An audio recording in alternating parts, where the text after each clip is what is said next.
Quiero compartiros, para terminar, una pequeña reflexión. Filipenses capítulo 2, versículo 15. Para que seáis irreprensibles y sencillos, hijos de Dios sin mancha en medio de una generación maligna y perversa, en medio de la cual resplandecéis como luminares en el mundo. En este versículo que hemos leído, para comenzar, encontramos una descripción exacta del tipo de sociedad en la cual nosotros estamos viviendo. Estamos en una sociedad maligna, perversa.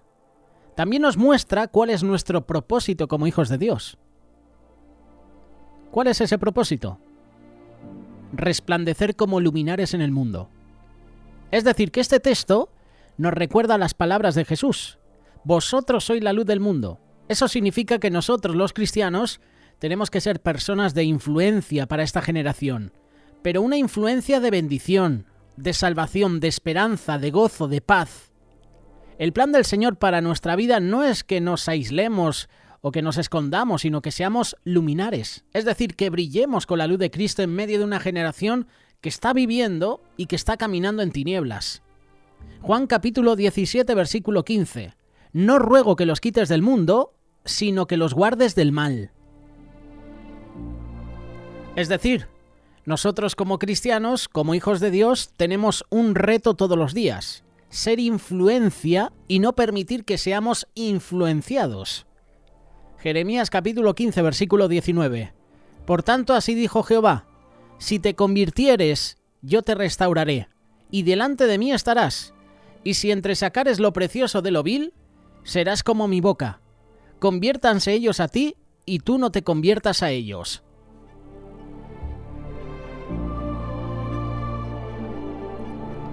Como hijos de Dios tenemos que ser influencia en este mundo con nuestra vida, con nuestra integridad, viviendo los valores del reino de Dios, aún en medio de esta sociedad llena de antivalores. Una sociedad donde los gobiernos promueven leyes que van en contra de Dios. Gobiernos corruptos. Naciones, países que se enfrentan entre ellos. Naciones que en los últimos días, en los últimos meses, están siendo asoladas por terremotos, por incendios, por el frío incluso. ¿Quién lo diría? En un estado como Texas, donde el calor es lo que abunda, están teniendo temperaturas bajo cero. Tito capítulo 2, versículos 7 y 8. Presentándote tú en todo como ejemplo de buenas obras, en la enseñanza, mostrando integridad, seriedad, palabra sana y reprochable, de modo que el adversario se avergüence y no tenga nada malo que decir de vosotros. Los hombres no son grandes por el valor de sus riquezas, sino por la riqueza de sus valores. Valores que, como te decía, en nuestra sociedad se han perdido, se están perdiendo. Satanás sabe que la única forma que puede lograr que no cumplamos el propósito de Dios de ser luminares en medio de este mundo es apagando nuestra luz. Es decir, que dejemos de ser influencia, que nosotros seamos influenciados por el mundo, por la carnalidad, por el pecado. Y Satanás tiene formas o maneras de hacerlo. Primera de Juan capítulo 2, versículo 16. Porque todo lo que hay en el mundo, los deseos de la carne, los deseos de los ojos, la vanagloria de la vida, no proviene del Padre sino del mundo. Esas son tres formas o tres maneras que tiene Satanás para que seamos influenciados por el mundo. Deseos de la carne, deseos de los ojos, vanagloria de la vida. Son tres maneras que tiene Satanás para influenciarnos, para hacer que nuestra luz no brille y que no podamos ser influencia en este mundo. Todo esto se resume en una palabra: tentaciones. Esto se puede ver muy bien en la historia que te hemos presentado hace unas semanas en el espacio Aprendiendo de la historia de David y Betsabé. La puedes encontrar en 2 de Samuel capítulo 11. Vamos a leer del 1 al 4. Aconteció al año siguiente, en el tiempo que salen los reyes a la guerra, que David envió a Joab y con él a sus siervos y a todo Israel. Destruyeron así a los amonitas y sitiaron a Rabá. Pero David se quedó en Jerusalén. Y sucedió un día, al caer la tarde, que se levantó David de su lecho y se paseaba sobre el terrado de la casa real. Vio desde el terrado a una mujer que se estaba bañando, la cual era muy hermosa. Envió David a preguntar por aquella mujer y le dijeron: aquella es Betsabé, hija de Eliam, mujer de Urías Eteo. Y envió David mensajeros y la tomó y vino a él, y él durmió con ella. Luego ella se purificó de su inmundicia y se volvió a su casa. En esta historia podemos ver las 3 maneras de obrar del enemigo para influenciarnos y para apagar nuestra luz. En primer lugar, los deseos de los ojos. Lo acabamos de leer en el versículo 2.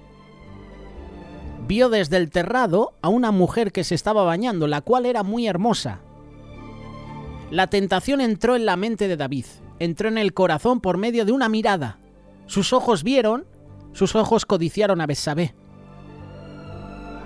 Esta es una de las maneras que el enemigo tiene para influenciarnos, para apagar esa luz que tenemos en nosotros, los deseos de los ojos, pero también los deseos de la carne. Versículo 3. Envió David a preguntar por aquella mujer. David no solamente vio y codició a Betsabé, sino que su carne estaba llena de deseos de cometer un adulterio con ella, y para eso envió a preguntar por ella. Quería ver la posibilidad de hacer realidad ese deseo. El último punto, la última manera de obrar del enemigo es la vanagloria de la vida. Versículo 4. Envió David mensajeros y la tomó y vino a él y durmió él con ella. David logró su objetivo.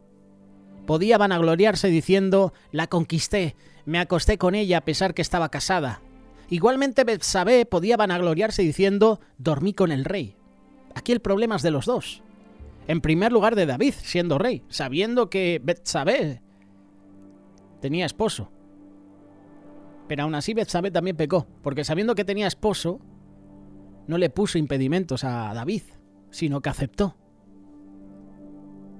Todo esto hizo que ocurriera algo que el pecado siempre causará en nuestra vida: matar. ¿Qué causó el pecado de David? La muerte de Urías. El pecado también trajo que Betsabé y David tuvieran un hijo, y ese hijo, Dios lo hiriera con una enfermedad y muriera. Esa es la consecuencia del pecado. ¿Qué hizo David? Segunda de Samuel capítulo 11, versículo 15. Escribió en la carta diciendo: poned a Urías al frente en lo más recio de la batalla y retiraos de él para que sea herido y para que muera. Con esa tentación, Satanás logró influenciar a David. De esa manera se convirtió David en un asesino. Urías murió por causa de David. Y acá tenemos un detalle muy importante para nuestra vida. Hay algo que tenemos que comprender. ¿Cuál es el primer objetivo de Satanás con sus tentaciones? El objetivo de Satanás es que no tengamos una relación con Cristo. El objetivo de Satanás es apagar nuestra luz. Urías significa luz de Jehová o mi luz es Jehová. ¿Sabías eso?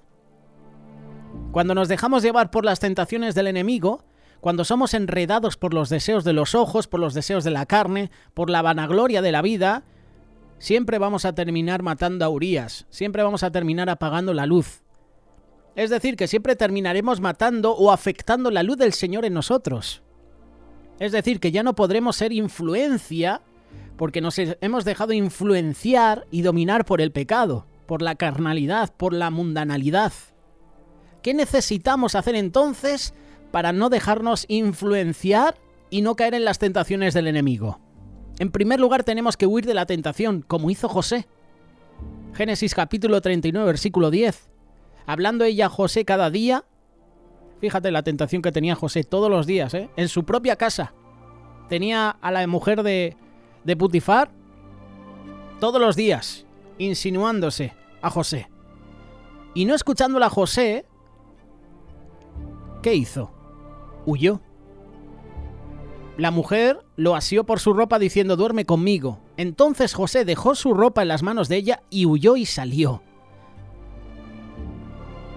Esto es lo que tenemos que hacer para no caer en tentación, para no pecar, huir de esa tentación. José era joven, conocía sus debilidades, sabía que lo mejor que podía hacer para no caer en la tentación era huir de ella. No se confió. Él sabía que si se quedaba en ese cuarto, al final seguramente terminaría accediendo a las peticiones de la esposa de Putifar. En el Nuevo Testamento, el apóstol Pablo le da el mismo consejo a un joven cristiano llamado Timoteo. Puedes leerlo. 2 Timoteo capítulo 2, versículo 22. Huye también de las pasiones juveniles, sigue la justicia, la fe, el amor y la paz con los que de corazón limpio invocan al Señor.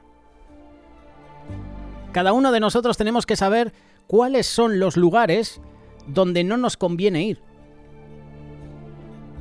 Debemos saber qué personas hay que evitar, qué personas no es bueno que nos relacionemos, los mensajes que no tenemos que responder, las acciones que no tenemos que hacer. La palabra de Dios nos dice que no debemos darle lugar al diablo en nuestra vida, que no le demos ni una pequeña ventaja en nuestra vida. 2 Corintios capítulo 2, verso 11. Para que Satanás no gane ventaja alguna sobre nosotros, pues no ignoramos sus maquinaciones. Para no caer en pecado, hay que huir de la tentación.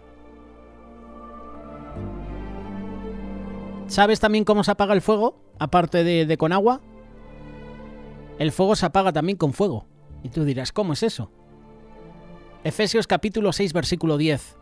Por lo demás, hermanos míos, fortaleceos en el Señor y en el poder de su fuerza. Muchas veces los bomberos, para poder controlar los grandes incendios forestales, usan una estrategia. Provocan fuegos selectivos, estratégicos, creo que se le conoce como cortafuegos, consumen pasto y de esa manera dejan partes de la tierra sin combustible, es decir, sin pasto, sin maleza que se queme, para que de esa manera pues se logre detener el avance del incendio. Es decir, que ellos usan una técnica de apagar o atacar el fuego con fuego. Eso es exactamente lo que nosotros podemos hacer para no caer en la tentación. La tentación es un fuego poderoso, pero para poder apagarlo nosotros tenemos que llenarnos del fuego del Espíritu Santo en nuestra vida. Y así vamos a apagar ese fuego. Tenemos que fortalecernos en el fuego, es decir, en el poder del Señor en nosotros, porque Satanás no se cansa de tratar de hacernos caer. Satanás lo que no quiere es que seamos influencia de bendición en nuestra sociedad. Es por eso que tenemos que ser llenos del fuego de Dios en nosotros. ¿Qué le dijo Pablo a Timoteo? 2 Timoteo capítulo 1, verso 6. Por lo cual te aconsejo que avives el fuego del don de Dios que está en ti por la imposición de mis manos. No nos conformemos a ser cristianos influenciados. Atrevámonos a ser influencia de Dios en este mundo. Y recuerda que Dios está contigo. Él está contigo las 24 horas del día.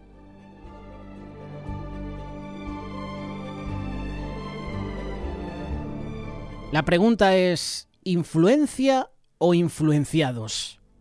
La respuesta depende de cada uno de nosotros. ¿Cristianos de influencia o cristianos influenciados? Vamos a quitar cristianos, ¿vale? ¿Discípulos de Cristo de influencia o discípulos de Cristo o de Satanás influenciados?